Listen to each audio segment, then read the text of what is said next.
Welcome to ongoing election coverage by Town Meeting Television.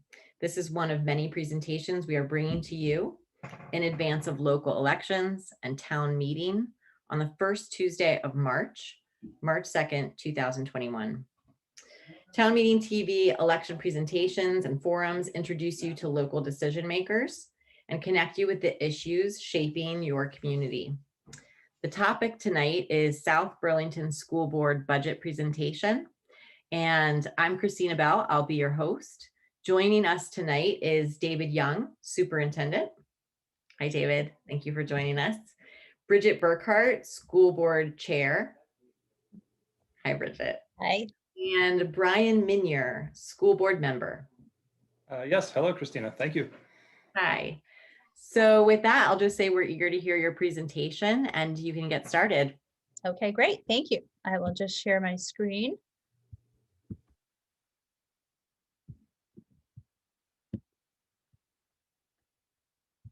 Okay, so welcome to the South Burlington School Board budget presentation for fiscal year 22.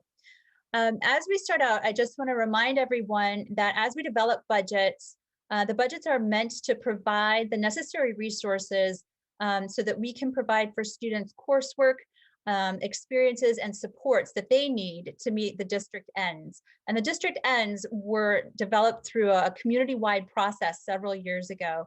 And there are many detailed ends underneath these big headlines, but the big headlines for the ends are that we hope our students, as they exit South Burlington High School, have a disposition for lifelong learning, that they are academically proficient, that they are on a journey of personal development and they are mindful of that and are focused on finding opportunities that will help them develop personally, and that they have developed good citizenship skills, that they've demonstrated them and that they know how to be good citizens as they go out into the world. In order to meet these ends, the students have to demonstrate proficiency across a wide range of academic subjects, and they also have to develop transferable skills that will help them with their next chosen steps, such as college, career, vocational training, or military service. This year's budget, and we'll get into the details of it, of course, we are asking the public to consider a 5.88% increase in our expense budget. This is $3,090,832 more than we were projected to spend in fiscal year 21. The net educational spending, so the amount that we will ask for from the education fund and therefore from the property taxpayers of South Burlington, is $1.496 million this year, in addition to what we asked for last year. I'm sorry. So this is a budget summary that will be in our budget book. It sort of outlines in more detail the revenues that we are expecting and our expenses that we are expecting. So for FY22, as I said before, we are expecting a $1.496 million increase in what we're asking from the state ed fund. Other local revenues are called local revenues by the state. What they are made up of grant funding, funding from sources other than the ed fund, and directly from property taxpayers. And so those offset the total expense budget of $55,623,080 that we are asking voters to approve this year. I won't go line by line through all the details of the expense budget. The major categories of increase this year, as in most years, are salaries and wages. We do have contracts settled with our support staff union and our teachers union for next year. And so those are in this budget. Health insurance, which is now negotiated at the state level, is increasing 10.57% on top of last year's increase, which was about 15 or 16%. And so those are some of the major contributors to increased expenses. Purchase professional services, we've had some questions about as community members have asked us about the budget or come to our budget presentations.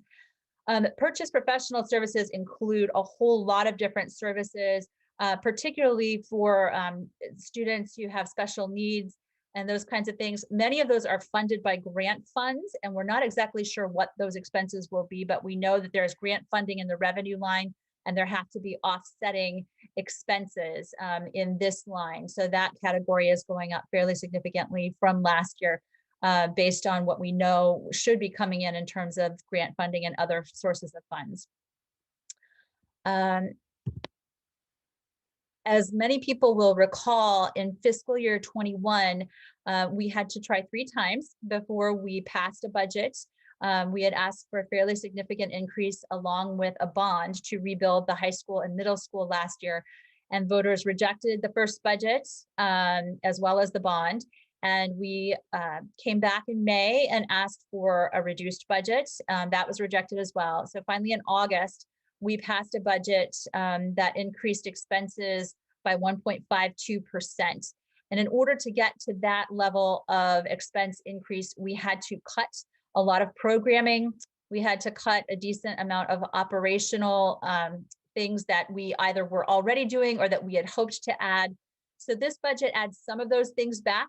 We could not add all of them back this year and get to a level that we thought the community would support. So we, some of the things that we are adding back that were cut last year is that we only did 1 school bus last year. Typically we replace at least 2 school buses a year. So we're replacing a bus. We are adding more computers this year. There is a certain line item for computers every year. We tried to cut that back as much as we could last year. There's HR software that we delayed buying last year because of the budget cuts. Last year, one of our 2 transportation staff retired and we did not replace her. And we have basically had other staff helping support the 1 person who is still in our transportation office. And we really do need, we need the capacity of those people who have been supporting transportation back on other tasks. And so it really is important to add back another transportation router. We also reduced an HR staff member last year in the budget cuts. And given many changes in healthcare, given the pandemic and many people taking leaves and having health challenges, we really need the HR employment coordinator back. That's been a bit of a challenge to live without. And then we are adding a partial FTE at the high school to focus on financial literacy and business education. We had hoped originally to add a full person back, but we decided that partial FTE was the right way to go this year. And then GECS is one of our 3 elementary schools, Gertrude E. Chamberlain School. And we have increasing student enrollment, which I'll get into in more detail in a bit. And so we are asking to add a classroom teacher. And at Rick Marcotte Central School, one of our other elementary schools, we're in the same situation where we have some class sizes that were getting a little bigger than we'd like to see. So we're asking to add another classroom teacher at Rick Marcotte. And then last year in the budget cuts, non-union support staff, for the most part, received no wage increases. And so we are working on a market study to make sure that those support staff are appropriately compensated. And so there is some money in this proposed budget to add some of those increases. So as I mentioned before, enrollment is one of the factors that is driving the increase in the budget. Enrollment has been increasing for the last several years. Last year, there was, just before the pandemic, a very noticeable uptick. We had some affordable housing open in South Burlington, which brought a lot of new students into our system. This trend is expected to continue based on new housing that is in development in South Burlington and the turnover of existing housing. So new families moving in with school-age children and sort of buying houses from folks who may not have children who are moving out of the community or downsizing within the community. This is putting pressure on our elementary schools and our high school in particular in terms of class sizes and in terms of space.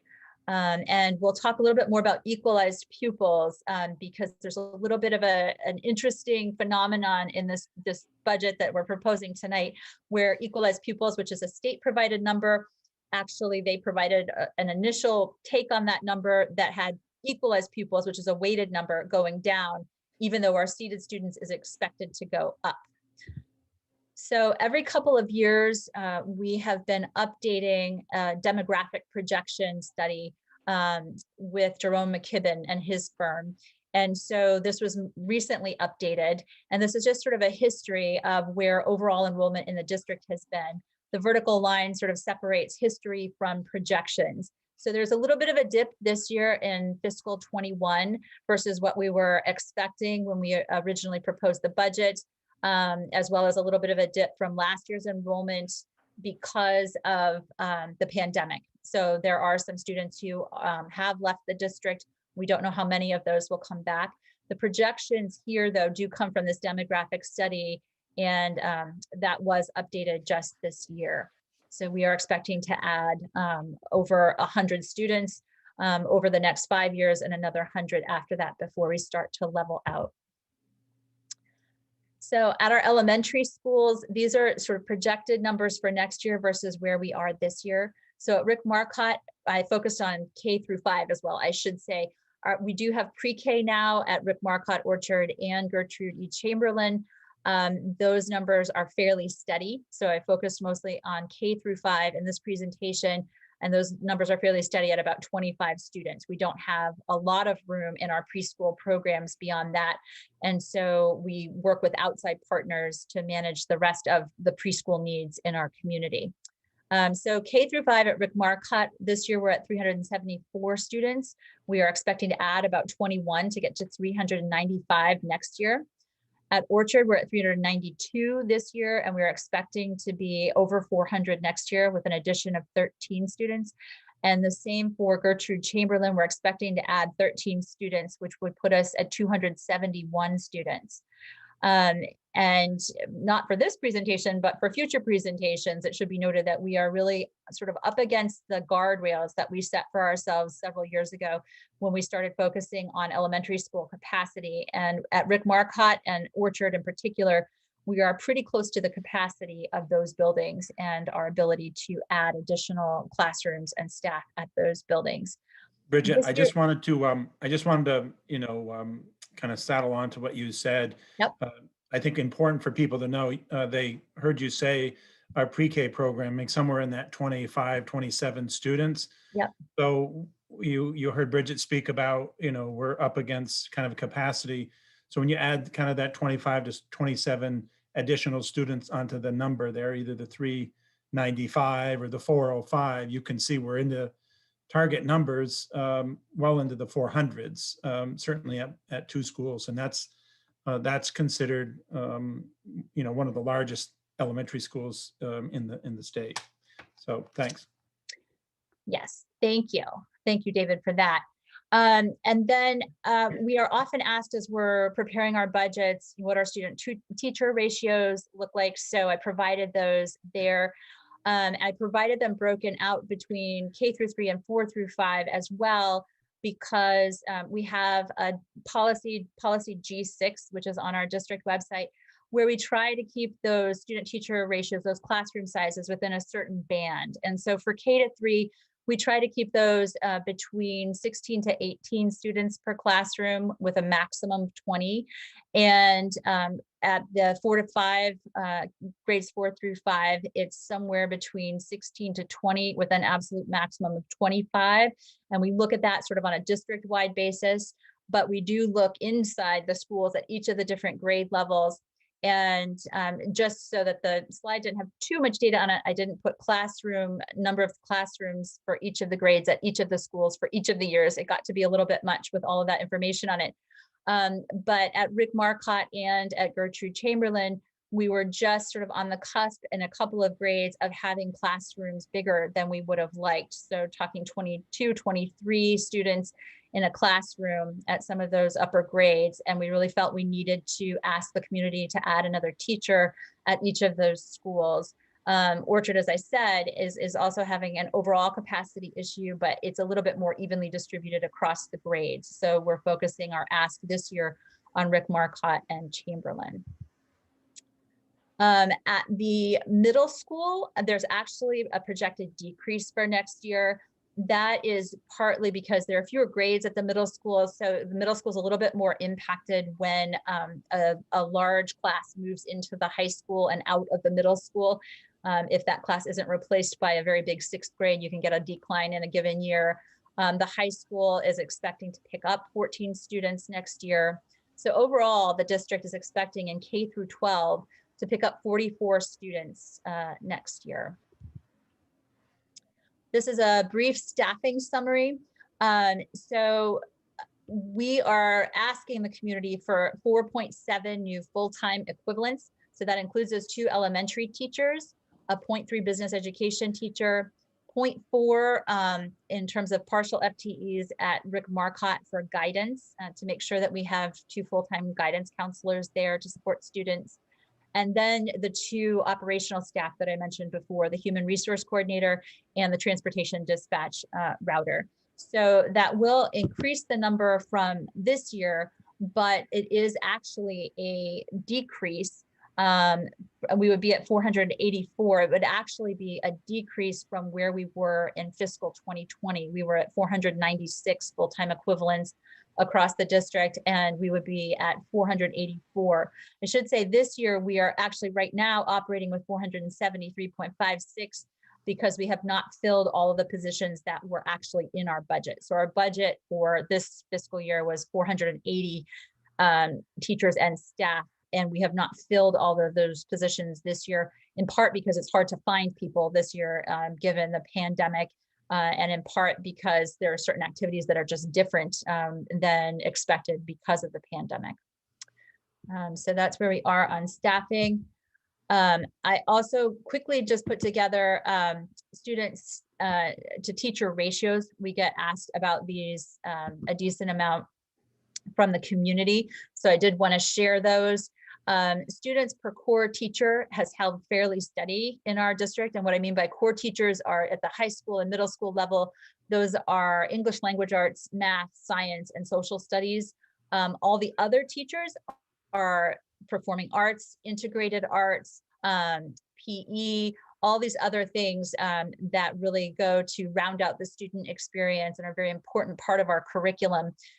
So our students per total teachers has been holding steady around somewhere between the 9 and 10 range. So we're expecting about 9.43 next year.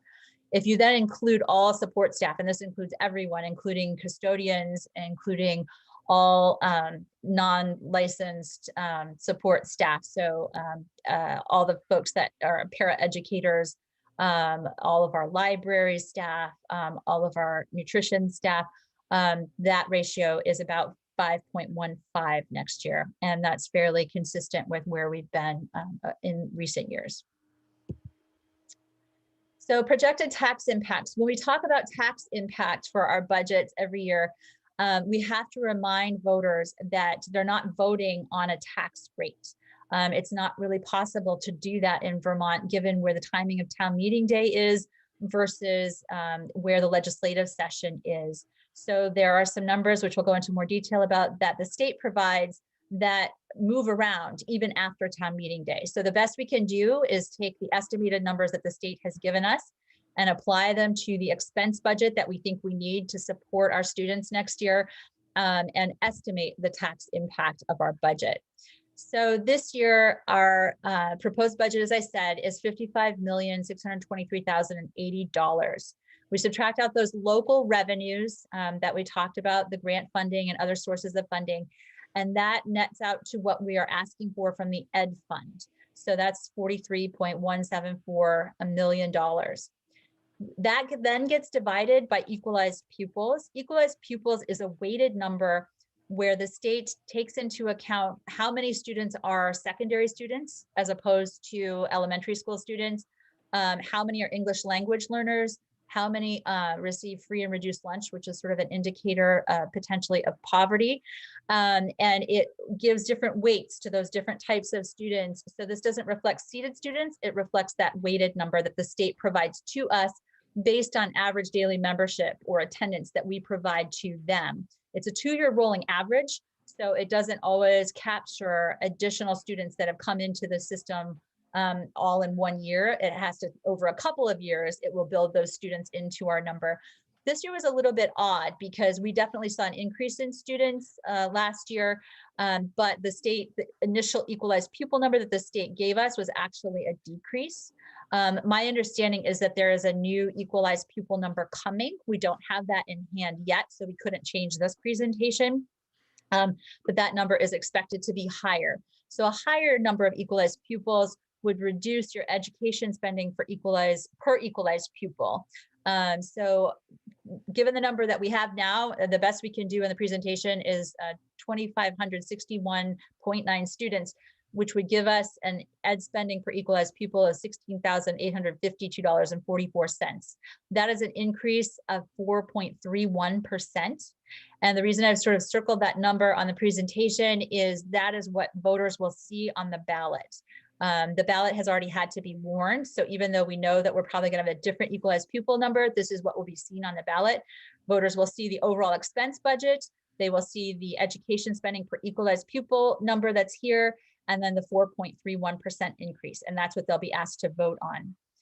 Then the number below that, the property tax yield, is another number that is provided by the state. And this is set by the yield bill, which the legislature passes every year. And often that moves around even all the way into May or June, depending on how long the state budget takes to get passed. We've already seen a draft that was passed out of the House Ways and Means Committee just today, I believe, David, is that correct? Or was it? Mhm, correct. Yeah. And this number, this 10,763, was the initial guidance they gave us several weeks ago. The number that we saw today could be as high as 11,385. And again, here, if you're dividing by a higher number, that significantly reduces the estimated tax rate. But we didn't want to put that number directly into the presentation because that is likely to still move around as it moves through the full House and the Senate, and everyone has to agree on it. So we are fairly confident, though, given where the state of the ed fund is, that that yield number will be higher than what we have in our estimated tax rate right now. That is because there has been a higher level of sales tax on internet sales. And so the education fund looks a lot better than folks thought it was going to look just a few months ago. So they're actually projecting almost a surplus of about 18 or 19 million for FY21, which is much higher than the big deficit they were projecting previously. So once you divide your equalized education spending per equalized pupil by your property tax yield, that gives you a homestead tax rate to be prorated. And that for us would be 1.5658, which is an increase of 6.59% versus last year. Last year, however, our common level of appraisal, which we'll talk about in a minute, was 89.92%. This year, the city of South Burlington is going through a reappraisal of all of our properties, both homestead and non-homestead. And in a year where you are reappraising, the assumption is that those property values are going to go up. So the state provides the CLA each year. Last year, they provided us that 89.92%. They measure that. This year, they told us that we should be using a 100% CLA, which basically, in layperson's terms, means that the value of our properties should be at the same value as the market. So sometimes properties don't get appraised for a long time. They might not be at market value. The state told us to go ahead and use a 100% number. So that brings us to an estimated homestead property tax rate of 1.5658, which would be a decrease in the property tax rate from last year of 4.15%. The estimated non-homestead tax rate is provided by the state and then divided by your CLA. The estimated non-homestead tax rate provided a couple weeks ago was $1.73. Again, that is likely to change based on what we saw today from Montpelier. So that negative 5.95% change in the tax rate may be an even bigger decrease based on what Montpelier finally decides. Yeah. It looks like we have about 5-6 more minutes. Yep. So thank you so much, though. This is.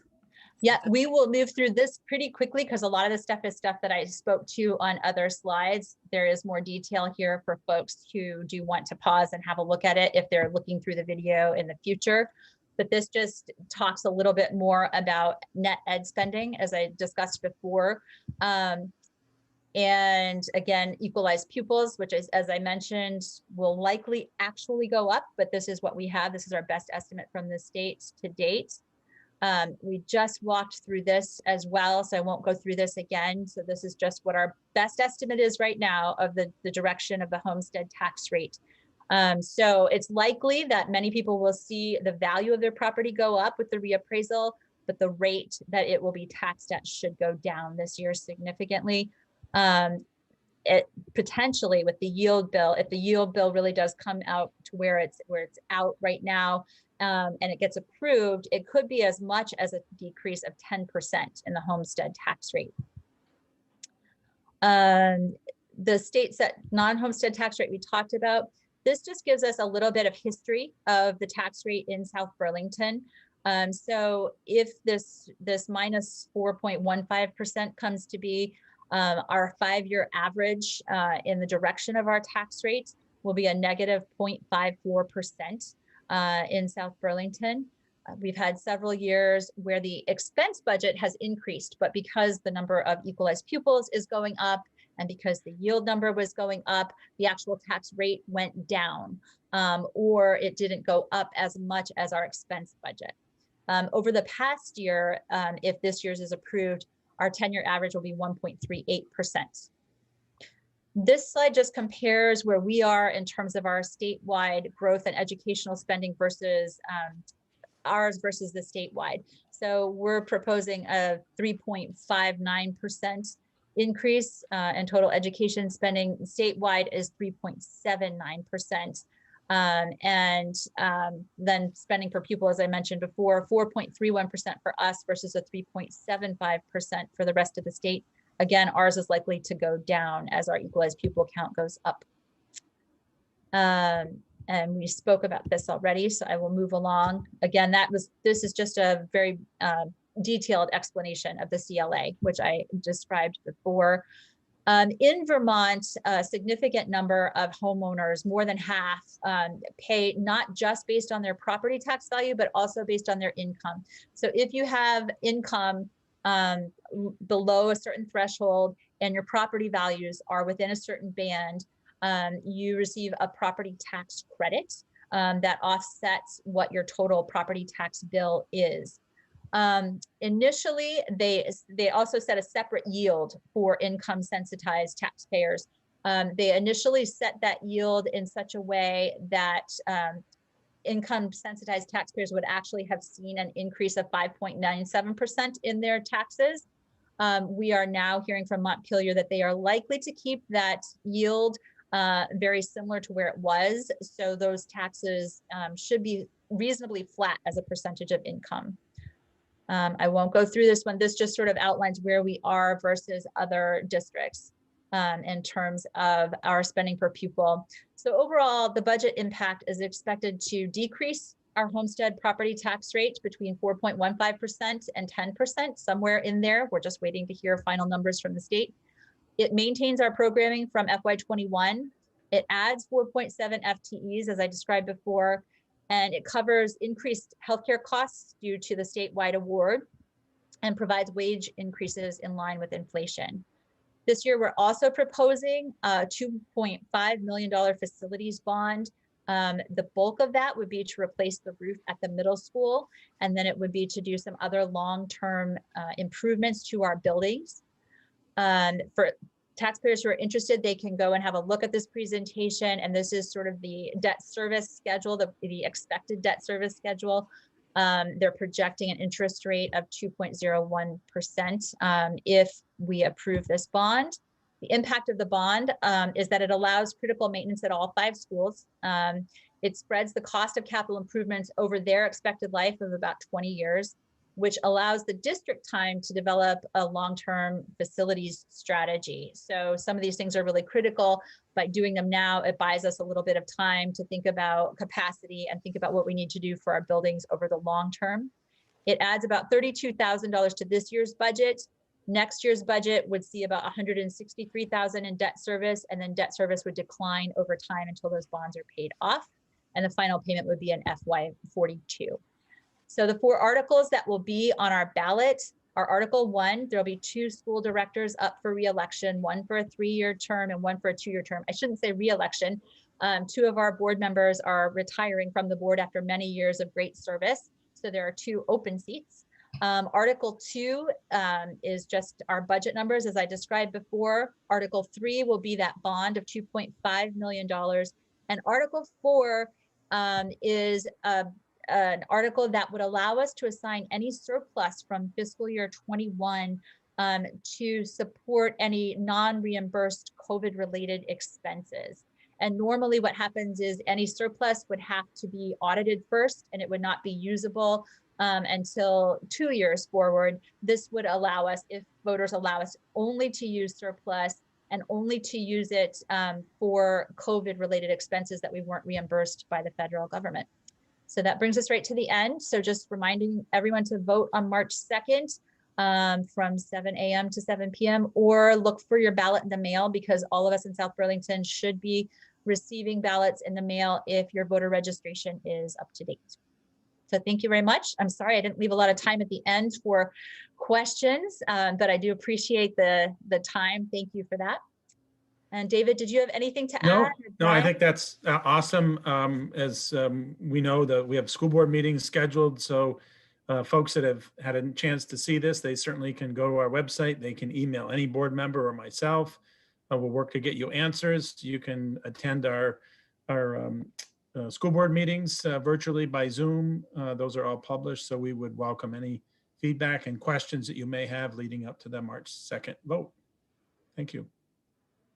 Great, thank you so much. Thank you, Bridget, for the presentation. Thank you so much. It was very thorough, and that's what everybody needs to know, right? Yeah, exactly. And thank you as well for your participation. Thank you to the viewers for tuning in to Town Meeting TV, ongoing coverage for local community candidates, budgets, and ballot items. You can find this and more presentations and forums at www.ch17.tv. That's www.ch.7. Oh no, there's no dot there. www.ch17.tv. Don't forget to vote on or before Tuesday, March 2nd, 2021. Early voting by mail is available by contacting your town clerk's office. Polls will be open from 7 a.m. to 7 p.m. Thank you for watching. Thank you.